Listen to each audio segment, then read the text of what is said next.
Yeah. Meme face Anya. Yeah, so we got the privilege of seeing that image during the most recent episode of Spy Family, the anime, episode 6. And episode 6 was very, very funny. I enjoyed it a lot.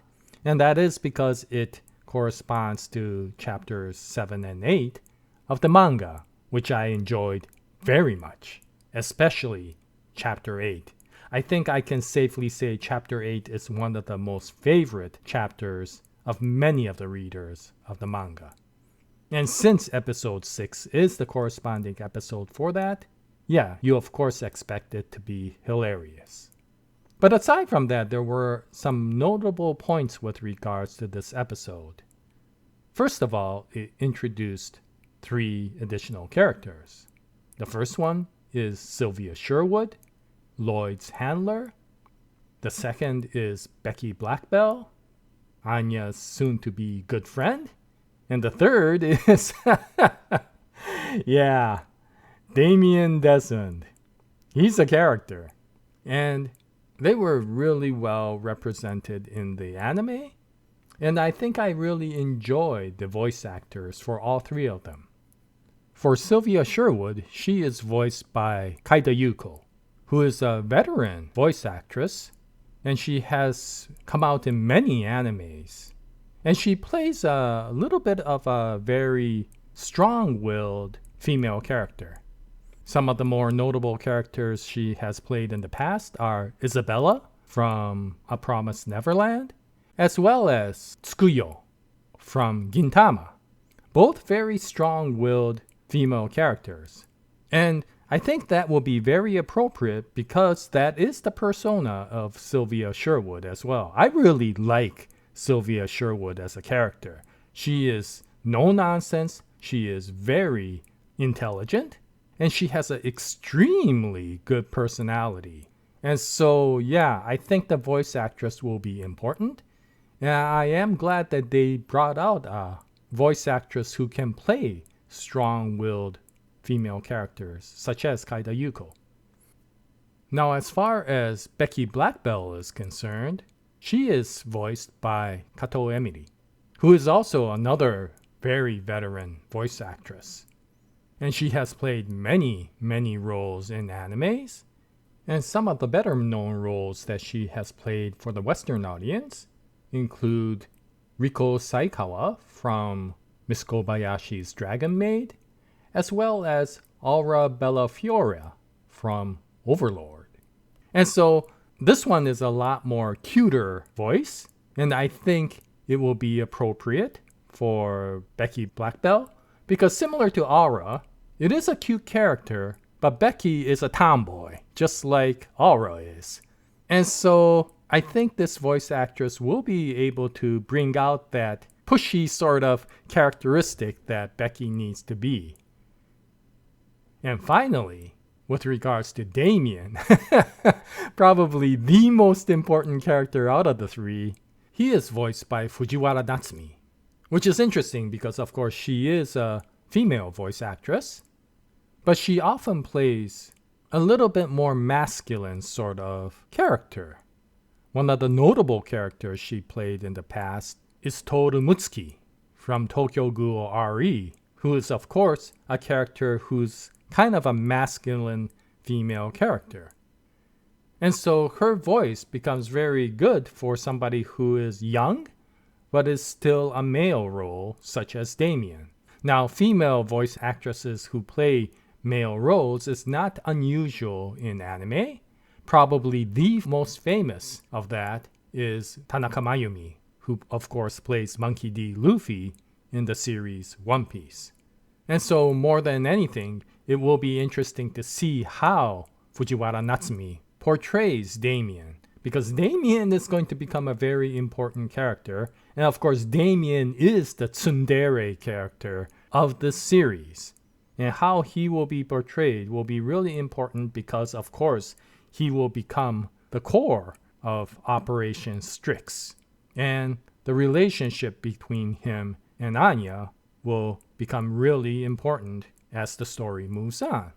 And so I think once again, this series is doing well in terms of not only directing, in terms of animation, but also in terms of the choices of voice actors that come out.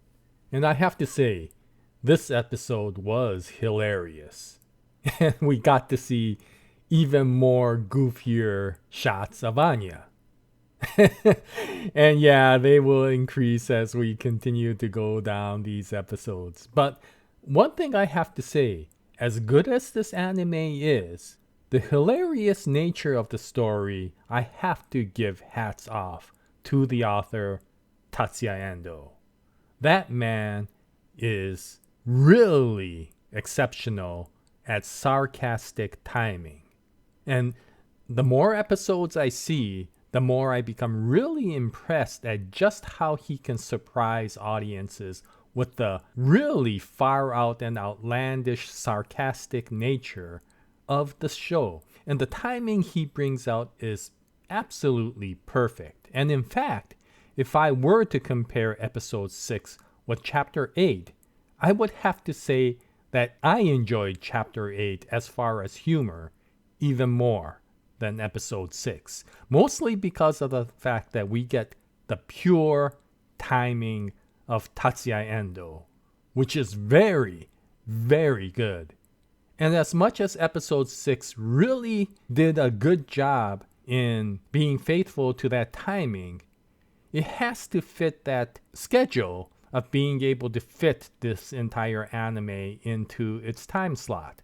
And so you could see that the directors had to lengthen a few of these shots. And because of that, it got a little bit off timing. And the additional dialogue that came in almost made the spur of the moment, sarcastic, hilarious moments be a little bit off. It's almost like if you were to explain a joke after you said it. And some of the dialogue that came in that kind of stretched out the humor kind of felt that way for me. But overall, episode 6 did a really, really good job. Considering that they had to fall under the constraints of the timing, I think they did it very, very well. And the overall humor was there. Now, one thing with regards to what the anime really did well was the punch. Yes, the punch. You know what I'm talking about, and that punch was golden.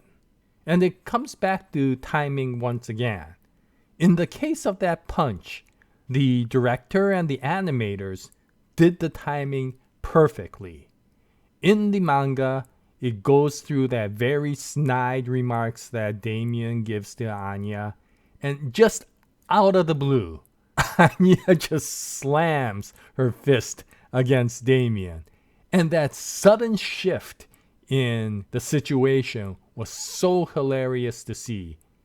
And what I loved about the anime was that they timed that one perfectly.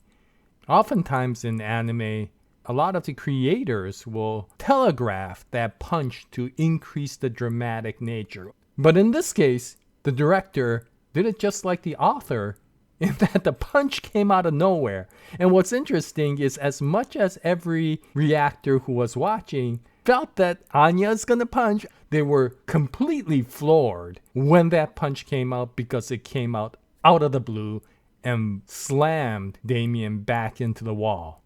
And I really enjoyed that. I have to say, I'll continue to say it, and I apologize for repeating so many times, the action scenes in this anime are phenomenal. And whether they are action scenes of serious nature, like when Yor went up against the kidnappers of Anya, or they're comedic in nature, just like that punch to Damien, this animation does those actions really, really well. So once again, good job to the creators of this anime.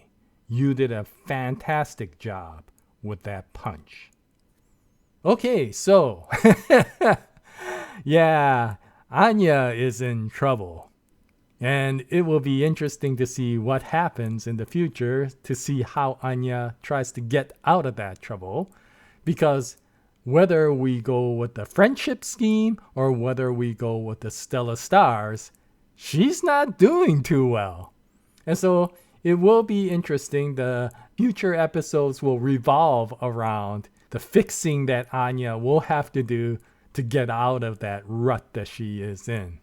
And so I am looking forward to it because regardless of what happens in the story, you know it's going to be crazy and you know it's going to be hilarious and you know it's going to be wholesome because this is Spy Family. And when the next episode comes out, I'll bring out another video and I hope you join me at that time. But this is the episode 6 discussion for Spy Family. Anyway, until the next episode, happy anime watching, and as always, Jaya, nice day everyone.